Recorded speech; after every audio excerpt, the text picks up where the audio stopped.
अस्सलामुअलैकुम नाजरीन हजरात, वीडियो को लाइक करें, चैनल को सब्सक्राइब करें और बेल आइकन को भी दबा दें ताकि आपको हमारी आने वाली वीडियो की नोटिफिकेशन मिले। तो सीरियल है गैर मुल्की सीरियल, इस पे पाबंदी लगनी चाहिए। एक दूसरा ये कि फिल्मों के अंदर हर फिल्म का उन्वान ये है कि जब कोई लड़का कॉलेज जाता है या लड़की, तो लड़का लड़की कॉलेज जाने के बाद अफेयर करते हैं, उसके बाद फिर वो एक दूसरे को लेकर भागने का प्लान बनाते हैं और उसके बाद फिर वो माँ बाप को छोड़कर निकल जाते हैं। देखो, इंसान की फितरत है, वो जो देखता है वो करता है। अगर इन फिल्मों पर पाबंदी लगे या कम से कम इसका उन्वान चेंज हो, अगर पाबंदी नहीं लग सकती तो कम से कम इसका उन्वान चेंज किया जाए, क्योंकि माँ बाप से, समाज से बगावत और अफेयर के मामला आमतौर पे या तो लोग सीरियल में देखते हैं या फिल्मों में देखते हैं, फिर उसके बाद दूसरे जराए अलग हैं। हमने ना कभी उसकी तायीद की है और ना आज हम फिल्मों की तायीद करने के लिए खड़े हुए हैं। तो मेरे आका सल्लल्लाहु अलैहि वसल्लम के प्यारे दीवानों, ये जो शादी से पहले के ताल्लुकात हैं, ये तलाक के जराए पैदा करते हैं। और मजहब ये कहता है कि शादी के बाद ताल्लुक कायम होने चाहिए ताकि मोहब्बत आखिर तक रहे, क्योंकि मरने के बाद भी हम बीवियों को याद रखते हैं। क्या ये तारीख तुम्हें याद नहीं कि इसी हिंदुस्तान में जो ताजमहल बना है वो किसी बीवी ही की तो यादगार में बना है, और मुमताज की हयात में नहीं बल्कि उसके इंतकाल के बाद बना है। पता चला कि इस्लाम में मियां बीवी का ताल्लुक कितना हसीन है कि जब बीवी जिंदा रहती है तो हम बीवी के रुखसार के तिल पर समरकंद और बुखारा जैसे शहर बसाते हैं। ये समरकंद और बुखारा जैसे शहर क्या है? ये बीवी के रुखसार के तिल पर एक बादशाह ने 2 शहर बसाए हैं। जब बीवी जिंदा हो तो हम बीवियों के नाम पे शहर बसाते हैं, और जब मर जाए तो हम ताजमहल बनाते हैं। जिंदा हो तो हम शहर बसाते हैं, मर जाए तो ताजमहल बनाते हैं। और एक खास बात सुन ले, ये काबा और मक्का क्या है? ये भी एक मियां बीवी की मोहब्बत की दास्तान है। ये मियां बीवी की मोहब्बत की दास्तान है, काबा और मक्का। अगर शौहर बीवी का वफादार हो जाए तो समरकंद और बुखारा जैसे शहर बनते हैं और ताजमहल जैसी इमारत बनती है। और बीवी अगर शौहर की वफादार हो जाए तो मक्का जैसा शहर बसता है और काबा जैसी इमारत बनती है। ये मक्का बसा क्यों है? एक इब्राहिम खलील की वफादार बीवी हाजरा उस रेगिस्तान में जाके बैठ गई तो अल्लाह ने उसे आबाद कर दिया, और फिर उसके बाद ही काबतुल्लाह बना है। ये भी तो एक चीज है। हमारे मजहब की तालीम ये है, इस्लाम में औरत को ये मकाम हासिल है कि सूरह नूर के अंदर उसकी तफसीर में ये बातें आती है कि शौहर बिला वजह अपनी बीवी का नाम लेकर नहीं पुकारता। हमारे यहां हम अपनी बीवियों के नाम लेकर नहीं पुकारते। ये कुरान की तालीम है। तफासिर में अगर किसी की बीवी का नाम फलां है तो वो फलानी फलानी का नाम लेकर नहीं, उसके लिए मोहब्बत से कुछ नाम रखे जाएंगे और वो असल नाम छुपाकर तारुफी नामों से पुकारा जाएगा। जैसे हुजूर अलैहिस्सलाम की सबसे चहीती बीवी खदीजा के बाद अम्मा आयशा सिद्दीका है। हुजूर ने उनका वो नाम छुपाया और उनको हुमैरा कहा और हुमैरा के अलकाब से उनको पुकारा। शौहर बीवी में मोहब्बत इतनी है, आदाब इतने हैं कि हम अपनी बीवियों के नाम लेकर नहीं पुकारते। इसलिए आप कुरान उठाकर देखें, कुरान की 6666 आयतें हैं। एक औरत के अलावा अल्लाह ने कुरान में किसी औरत का नाम नहीं लिया, इसलिए कि मजहब इस्लाम चाहता है औरत को बहुत ऊंचाई पे रखे। अल्लाह के रसूल फरमाते, मैंने औरतों की इज्जत को काबे से बुलंद कर दिया है। इस चीज को हम भूल गए। हम समझते सिर्फ नमाज ही इबादत है, रोजा इबादत है, हज इबादत है। सुन लो, अल्लाह के रसूल फरमाते, तुम में सबसे बेहतर वो है, गौर फरमाए, तुम में सबसे बेहतर वो है जो तस्बीह लाता है, नहीं, जिसकी दाढ़ी लंबी है, नहीं, जो नमाज का पाबंद है, नहीं, वो सब बेहतर है बाद में। सबसे बेहतर रसूल ने जिसको कहा सल्लल्लाहु अलैहि वसल्लम, तुम में सबसे बेहतर वो है जो अपनी बीवी के साथ सबसे बेहतर है। और आका फरमाते, मैं तुम सब में सबसे बेहतर हूं, इसलिए कि मैं अपने घर वालों के साथ तुम सबसे ज्यादा अच्छा सलूक करता हूं।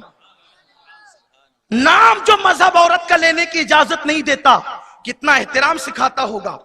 इसीलिए औरतों के नाम नहीं लिए जाते अदब की वजह से। पूरे कुरान में एक औरत का नाम है मरियम और बाकी किसी औरत का नाम नहीं। हालांकि बहुत औरतों का जिक्र आया है, जनाब मरियम की अम्मी का जिक्र आया तो वहां कुरान कहता है इमरान की बीवी, नाम नहीं लेता, इमरान की बीवी। उसके बाद जलीखा का जिक्र आया तो कहा मिस्र की औरतें, जलीखा और उसकी सहेलियों का जिक्र है। देखे कुरान नाम नहीं लेता। फिर जब किसी औरत का नाम नहीं लिया, अम्मा आयशा का जिक्र आया सूरह नूर में, नाम नहीं लिया। सूरह 5वें पारे में सूरह निसा में जिक्र आया, नाम नहीं लिया। कहीं औरत का नाम नहीं है, सिर्फ एक औरत का नाम है जिसका नाम मरियम है। वो क्यों आया? वो इसलिए आया कि लोगों ने ये मशहूर कर दिया था कि मरियम अल्लाह की बीवी का नाम है, तो अल्लाह ने कुरान में उसका नाम लेकर बता दिया अगर बीवी होती तो मैं अजराह अदब उसका नाम नहीं लेता। अगर बीवी होती तो अजराह अदब में उसका नाम नहीं लेता। नाम इसलिए ले रहा हूं कि वो मेरी बीवी नहीं है और अल्लाह माँ बाप से, औलाद से, बीवी बच्चों से पाक है। जो मजहब औरत का नाम लेने का अदब सिखाए कि नाम ना लो, बच्चों की अम्मी कहो या कोई और अलकाबात दो उनको, वो मजहब कितने हुस्न सलूक की तालीम देता होगा।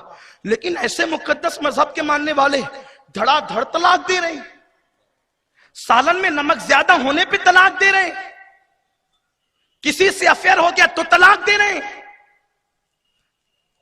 मर्जी के मुताबिक डिश नहीं बनी तो तलाक दे रहे। तलाक को तुमने खेल समझाए।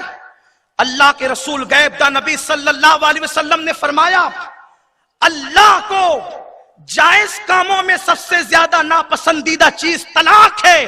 फरमाया तलाक अल्लाह को इतना नापसंद है कि बार बार अपनी गुफ्तगू में तलाक के अल्फाज भी इस्तेमाल ना किया करो। और उसके बाद फिर तलाक भी देते हैं तो कितनी, एक जबान में 3-3 तलाक।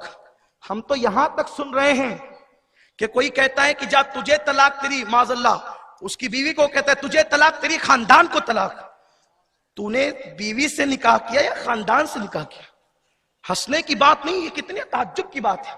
दौरे रिसालत में ऐसा हुआ है, अल्लाह के हबीब अलैहिस्सलाम के दौर में एक साहब ने उनकी बीवी को 1000 मर्तबा तलाक कहा। अल्लाह के रसूल अलैहिस्सलाम फरमाते हैं 3 तो पड़ गई और जो 997 थी उसका अजाब उसकी गर्दन पर है, यह उसके लिए वबाले जान बन गई, आखिरत में अजाब का जरिया बन गई। अब यहां पर कुछ संजीदगी से कुछ मसाइल पेश करना चाहता हूं। देखें, जब ये चीज अल्लाह को नापसंद है तो एक सवाल ये पैदा होता है, चूंकि पढ़े लिखे लोग, टेक्नोलॉजी का दौर है, लोग चांद पे कमंदे डालने की बातें करते हैं, सूरज की शुआओं को गिरफ्तार कर रहे हैं, लोग जो है वो मरीख पर बस्ती बसाने की बात कर रहे हैं, दुनिया मुट्ठी में आ गई है तो लोग अकल पर ज्यादा भरोसा करते हैं। हम आपको बताना चाहते हैं जब तलाक अल्लाह को नापसंद है तो तलाक रखी क्यों? पहली बात तो ये कि अल्लाह के हर काम में हिकमत है। पहली बात, जब दो मर्द औरतों का निकाह हो जाए तो कोई जरूरी नहीं होता कि दोनों एक दूसरे को पसंद करें या दोनों की जम भी जाए या दोनों में मोहब्बत पैदा हो तो सुभान अल्लाह। कभी कभी ऐसा होता है कि दोनों में जमती नहीं या कुछ मसाइल पैदा होते हैं, शौहर में कोई ऐब हो, बीवी में कोई ऐब हो। जैसे मिसाल के तौर पर एक शौहर ऐसा ऐबी हो गया कि वो अपनी बीवी का वजीफे ज़ौजियत हकी अदा नहीं कर सकता। ये वजीफे ज़ौजियत थोड़ा सा भारी हो रहा होगा आपको, लेकिन चूंकि यहाँ बुजुर्ग भी हैं, हमारे सरपरस्त भी हैं, हमारी माएँ बहनें भी हैं, तो हम बहुत हया के पर्दे में बात करना चाहते हैं। जब भी मैं वजीफे ज़ौजियत कहूंगा तो आप उससे समझ जाएंगे कि उससे मियाँ बीवी के ताल्लुकात मुराद हैं। अगर कोई शौहर इतना ऐबी हो गया, बीमार पड़ गया कि वो बीवी का हक के ज़ौजियत, वजीफे ज़ौजियत अदा नहीं कर सकता, तो क्या करे? उसकी बीवी वो सिसकती रहे, वो फांसी के फंदे पे चढ़ जाए या अपने आप को आग लगा ले, क्या करे वो? तो इस्लाम ने कानून अता किया कि जब निभा की कोई सूरत ना हो तो इस्लाम ये कहता है जब कोई सूरत ना हो तो खैर के साथ दोनों अलग अलग हो जाएं। और ये चीज किसी ना किसी एतबार से हर मजहब में मौजूद है। अमेरिका ने बहुत पहले इस्लामी तलाक के कानून का मजाक उड़ाया, मगरबी दुनिया ने भी मजाक उड़ाया कि निकाह के बाद तलाक क्यों। लेकिन जब उन्होंने देखा کہ اسلام میں جب میاں بیوی کی جمتی نہیں تو عورتیں پھانسی لینے کی بجائے، جلنے کی بجائے، کسی کے ساتھ بھاگنے کی بجائے وہ خیر کے ساتھ اپنے ماں باپ کے گھر لوٹ آتی ہے۔ اس حکمت کے تحت طلاق کا قانون رکھا گیا کہ جو دو لوگ دوست ہو جائیں، میاں بیوی ہو جائیں، پیار محبت لازمی نہیں ہے، اکثر 95% محبتیں پیدا ہوتی ہے، 5% اگر ایسا ہو کہ محبت پیدا نہ ہو تو دونوں الگ ہو۔ نہیں دیکھتے آپ آئے دن لکھا ہوا ہے اخبار میں، کسی کو پھانسی دے دی گئی، جہیز کم ملنے کی بنیاد پہ بہو کو جلا دیا گیا، یہ ساری چیزیں ہیں۔ تو جلایا کیوں گیا؟ کہ اس سے چھٹکارے کے لیے اب کوئی قانون نہیں ان کے پاس، اس لیے جلا رہے ہیں۔ بیوی بہو کو کاٹ ڈالا گیا اس لیے کہ ان کے چھٹکارے کے لیے کوئی قانون نہیں ہے۔ اسلام کہتا ہے اتنا بڑا ظلم مت کرو، اگر لائے ہو نہیں نپٹی خیر کے ساتھ طلاق دے دو۔